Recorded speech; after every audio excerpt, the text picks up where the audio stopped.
previous exercise showed many ways to access the different data types within data acquisition. This video will focus a little more tightly on manipulation of the linear features.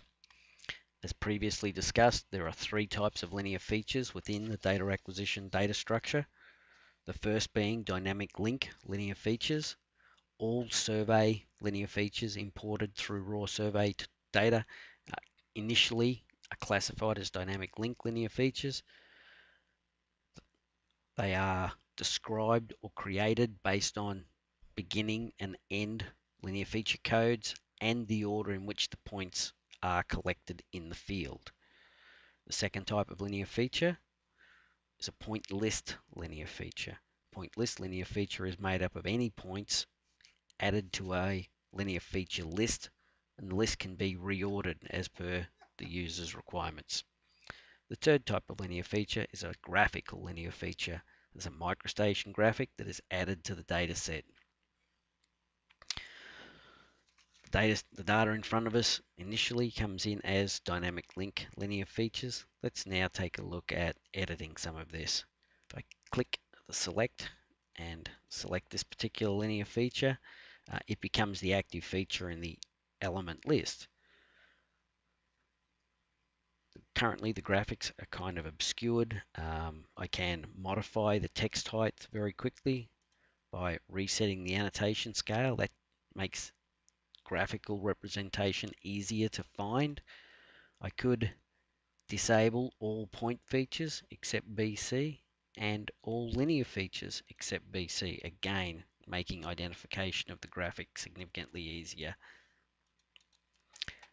There's also the option to right click and highlight the selected item.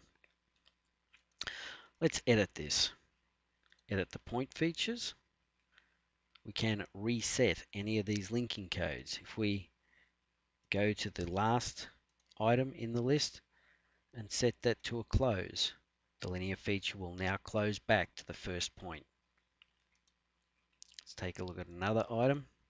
Again, right click, edit point features. Let's reset the end feature to a close. Again, it will reset.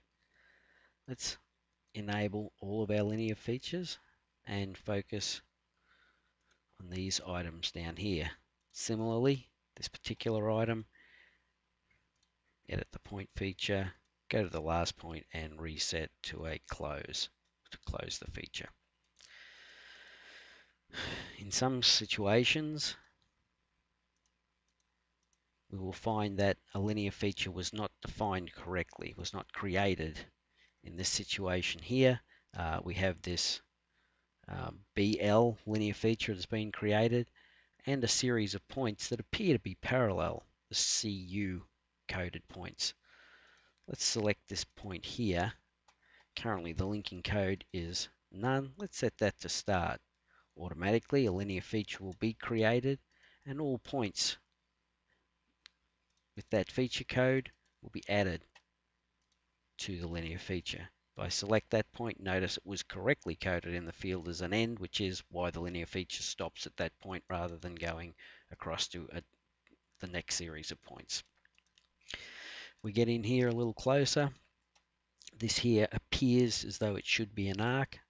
Let's select this particular item, reset the linking code to an arc PC, and we will note that the geometry of the last series of points changes to an arc. Similarly, if we go to this point here, set that to a arc PC, we get similarly an arc. Dynamic link linear features will typically be edited in this fashion by modification of the linking codes. If points need to be rearranged, the linear feature will need to be converted to a point list linear feature. We will deal with those in the next session.